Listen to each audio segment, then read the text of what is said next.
Bago nga tayo magsimula ay make sure nyo lang na nakasubscribe na kayo sa ating channel at i-click nyo na din ang notification bell para updated ka sa mga susunod pa nating video. Pinakita dito na ang mga kapitan ng Clover Kingdom at si Yuno ay handa na upang sumugod sa Spade Kingdom.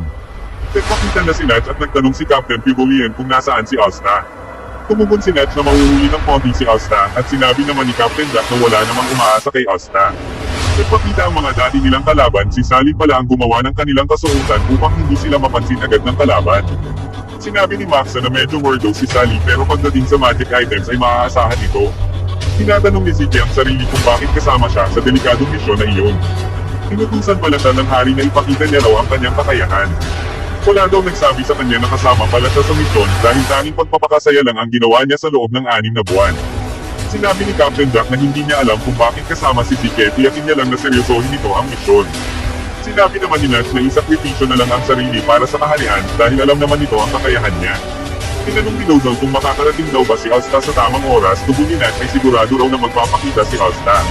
Nagtatalo ang mga kapitan at si Yuno kung sino ang tatapos ng labanan bago pa dumating si Asta. Nang biglang ginamit ni Natch ang kanyang magic na Shadow Corridor. Pinakita ang Spade Kingdom, sinabi ni Morris na nagpakita ang mga ito.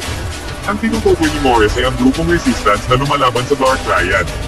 Tumiyaw ang isang lalaki, 17 taon ang nakakalipas ng pinatay ng Dark Triad ang hari nila, hindi man nila matalo sa labanan, ay hindi sila magpapa-honor sa pamumuno nila at mapapatawad sa mga ginawa nilang pagpatay. Nakapasok na ang mga kapitan sa kastilyo at sinabi ni Natch na sundin nila ang plano. Kinausap pala ni Natch ang resistance na makipagtulungan sa kanila. Ang resistance ang gagawa ng paraan upang matuon ang pansin sa kanila. Biglang lumingaw sa labas at nagpakita ang isang malaking demonyo sa kanila. Ang demonyong ito ay ang legendary Ancient Demon. Alam pala ni Zine na nakapasok na sila Yuno at akala niya ay may gagawin ng resistance upang pigilan ang pagbukas ng gate sa Underworld.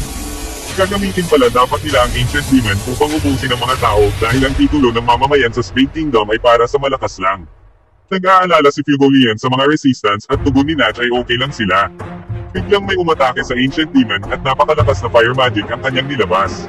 Namangha ang mga resistance sa kanilang nakita at si Marielena pala ang umatake sa Ancient Demon. Ang plano ni Natch ay pigilan nila ang ritual upang hindi magbukas ang gate ng Underworld. Kailangan nilang talungin ang Three Triad para mahinto ang operasyon. Maghihiwalay-hiwalay sila at magbubuo sila ng 3 grupo upang kalabanin ang bawat isa sa Dark Triad. Hindi raw nila pwedeng wasakin ang kinaroroonan nila Yomi dahil mamamatay ang 2 kapitan. Sinabi din ni Natch na kahit may diversion sa labas ay may makakalaban silang mga alagad ng Dark Triad. Kaya naman dapat ay may magsilbing decoy upang makalagpas ang iba. Hindi tumalabang atake ni Marielena at sinabi ng resistance na hindi nila matatalo ang Ancient Demon. Sinabi ni Marielena na natutunan niya na ang magic niya ay hindi gumagana sa iba. Kaya naman nagsanay ito upang lumakas pa, biglang nagpakita si Natch at sinabing may ipapakalaban daw siya upang makita niya ang resulta ng pagsasanay nito. Sinabi ni Marielena na curious daw siya sa kumidnap kila Yomi at William. Biglang natuwa at nag-init si Marielena, sinabi nito na susunugan niya ang lahat sabay na balutan siya ng sobrang init na apoy. Nagulat ang resistance sa magic ni Marielena at para bang ang buong katawan nito ay nababalutan ng mana. Sumugod si Marielena at umatake naman ang Ancient Demon, ngunit nakaiwas ito. Napunta si Marielena sa ilalim ng bubble ng Ancient Demon at binigyan niya ito ng malakas na sipa.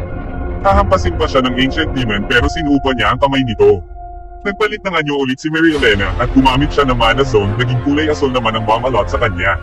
Sinunog niya ang Ancient Demon ng kanyang teknik na Purgatory Abyss, pangalan palang nakakatakot na shit. Sa kabilang banda ay pinakita na sila Yuno at ang iba ay nakaharap na sa mga Dark Triad. Si Yuno at dating Vice Captain ay makakalaban nila si Sinen. Nagulat si Sinen dahil buhay pa si Yuno, tugon ni Yuno ay dahil sa magic spell ni Captain William. Biglang umatake si Yuno ng kanyang hangin at pinigilan nito ni Sinen ang kanyang bone magic. Alam ni Yuno ang abilidad ni Sinen na ginagamit niya ang bone magic niya para sa depensa. Sinabi ni Sinen na kung nasa bahay na lamang sila ay tatagal pa ang buhay nila. Sinabi ni Landris kay Sinen na mukhang gumawa ka ng kaguluhan habang wala ako. Umatake si Landris ng kanyang spatial magic at tinapatan naman ito ni Sinen ng spatial magic din. Ang spatial magic ni Sinen ay kaya niyang kontrolin ang mana sa loob ng espasyo at kaya niya ding guluhin ang mana ng kalaban. Sinabi ni Sinen ay kung wala daw siya, malamang si Landris ang pinakamalakas ng spatial magic user. Naglabas ng malaking bola si Landris at inatake si Sinen. Sinabi ni Sinen na kung akala nila ay mapokontra nila ang spatial magic niya ay nagkakamali sila Yuno. Kumamit ng spatial magic si Sinen, unti-unting nawala ang magok ni Landris dahil nahirapan siyang i-maintain nito. Sinabi ni Zine na kaparehas lang nila ang kanilang kapitan sapagkat sa maling desisyon na ginawa nila ay mamamatay silang dalawa nang hindi man lang nakakagalaw sa kinatatayuan nila. Nang biglang niyaya ni Yuno si Bell ang kanyang green spirit.